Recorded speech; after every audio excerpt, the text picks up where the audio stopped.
Tucker Carlson last night did a Turning Point event in keeping the memory of Charlie Kirk alive and finishing out. I don't want this one first. I want the one about the No Kings rally. I want that one that I sent in the chat. Okay, here we go. Just play it. Just look. Now, remember, before he says this, remember the other day, everybody was like, are you sure, Graham? I thought it was a major flop, blah, blah, blah, blah, blah. Let's listen to what Tucker Carlson has to say about the No Kings rally. Let's play it.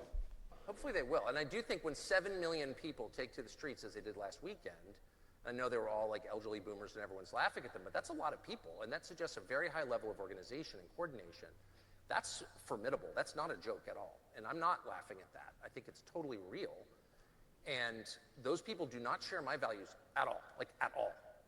And some of them, not all, probably not most, but some of them are scary. I don't want those people in charge again. I saw what happened last time. So like, think big picture for a second. You know what I mean? Hopefully they will. And I do think... Okay, so what he says there, the volume's kind of low. He says, look, he's wrong on the numbers. The numbers are like 2-3 million. But the point of the matter is, he says in Tucker's way what I said on Monday. You guys can look at this No Kings rally thing, like I said, on a random October, and I saw some comments in there. They've been planning this forever. Doesn't matter. They still pulled it off. On a random Saturday in October, 11 months from the general election in the midterms. And if they can pull millions of people to show up, the vast majority of them old white boomers, so the black people in the black community and the Hispanic community didn't even show up yet. All signs are pointing to that we've got a legit battle on our hands, man. And here's the thing. Right now, we are so busy fighting amongst ourselves within the MAGA movement, the America First movement, Christian conservatives, all of this, that we've lost our unity and purpose right now. Which our unity and purpose should be to keep the evil at bay that is the left so we can continue to cut out the cancer amongst our society. But instead, it's more about, well, this person's now bought by Israel. This person's bought by Russia. This person's for Ukraine. This person's just a grifter. This person's this person's that. If you're not like, hey, if you don't like this person, then I don't like you. Or if you don't like this person, then I hate you. The left isn't having to do a thing. And you can call the left as crazy as you want, and they may fight and bicker and all this, but when it comes voting time, guess what?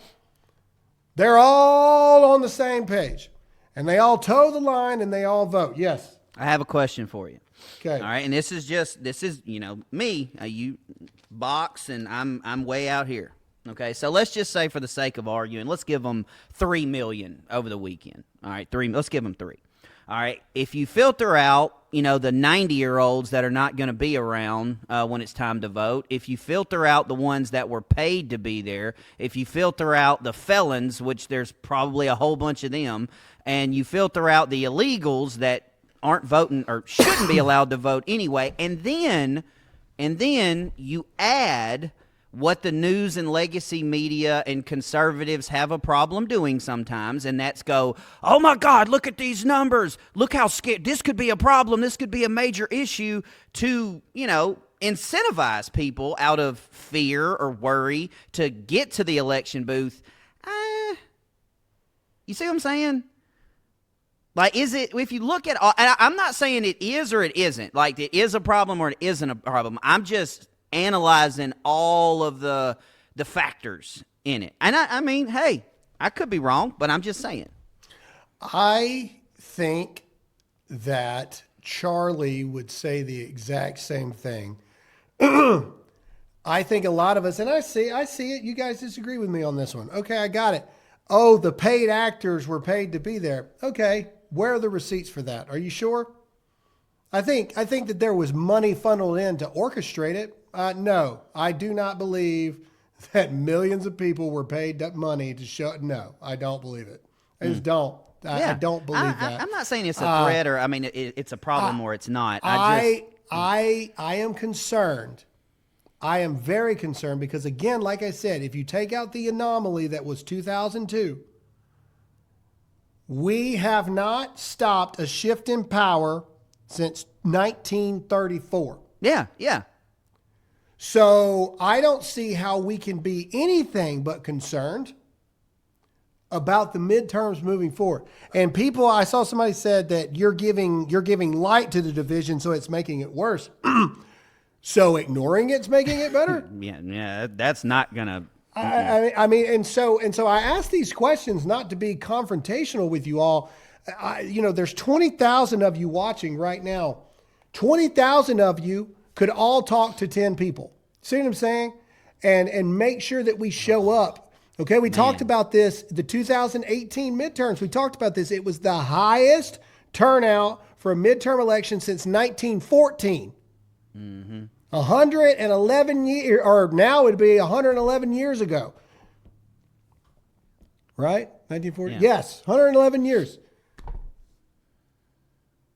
69% of people that voted for Hillary Clinton voted in the midterms. 66% of people that voted for Donald Trump voted in the midterms. That 3% got our butt kicked. Yeah. Okay? Is it a fair assessment to say that we might be at that 3% drop-off range right this second? Possibly. And just because it's possibly means that we must be on the offensive, because we are not just fighting against cheating. We're not just fighting against evil. We're not just fighting against the fact that the voter registration and the voter rolls are still messed up in all these dim cities and everything. We're fighting against literal history that says we are going to lose the House, the Senate, or both. History says that we are going to lose. Now, we defied history in 2024. We beat it. But look at everything it took. And it took us for essentially 4 years screaming, we got to win this election. We got to win this election. And I've got people that are fighting with me going, oh, Graham, we got this thing in the bag, man. Like, these people were paid to be there, all this stuff. Those type of responses concern me, because we had a unity of purpose on November 5th, 2024. Vote like your life depends on it. And that's where I'm at. It does. And that's where I'm at. Like, that's what bothers me about all of these conversations is people that go out there and that we have to say, that Graham, that me, that Chad, that Charlie had to say it. Go out there and vote like your country and your life depends on it. You should treat that. You should have that perception for every election. Every election. Once you turn 18, that I don't think that's your constitutional right. It's your constitutional responsibility to vote. Like, I don't understand why we're still having these damn conversations. Well, again, somebody just said, and I get it, the Epstein list. The Epstein list was the killer for me. I don't disagree.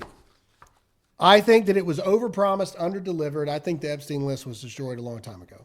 That's what I believe. 100%. But what I will say is this. If you want justice for everything that you want justice for, and here's your unity of purpose. If we lose the midterms, you'll never get anything. All of these people that have been indicted, it's over. Everything that we're doing, all of it's done. It's over. It's stopped. Nothing, nada, zip. Everything that you claim that you want to happen, it does not happen if we lose the midterms. And you can forget about JD in 2028 if that happens. Correct. Everything gets thrown off at that point, because then Trump's economy won't be as good. Trump's performance won't be as good. He won't be able to do everything that he said he wanted to do, all of it. And so JD's momentum in 2028 now will be challenged, and we'll have a bloody primary across this stuff. We have to find... In 2024, our unity of purpose was, like I said, vote like your life depends on it, because it does. That was our unity of purpose. We have to find that. We have to find that messaging in the Christian conservative movement. What is the unity of purpose for these midterms? What is it? What's that message? And what concerns me is nobody can pinpoint it right this second. What is our message? The Democrats have a very clear message. Freaking win the House and the Senate back by all means necessary. They're going to do whatever it takes. And they openly attacked each other for about 2 weeks after the election. But have you noticed that they're not openly attacking each other anymore in public? No. But look at us. I mean, dude, they're bowing to Mama Dama Dama Dama Dami right now. Like, that's how Look at us. crazy.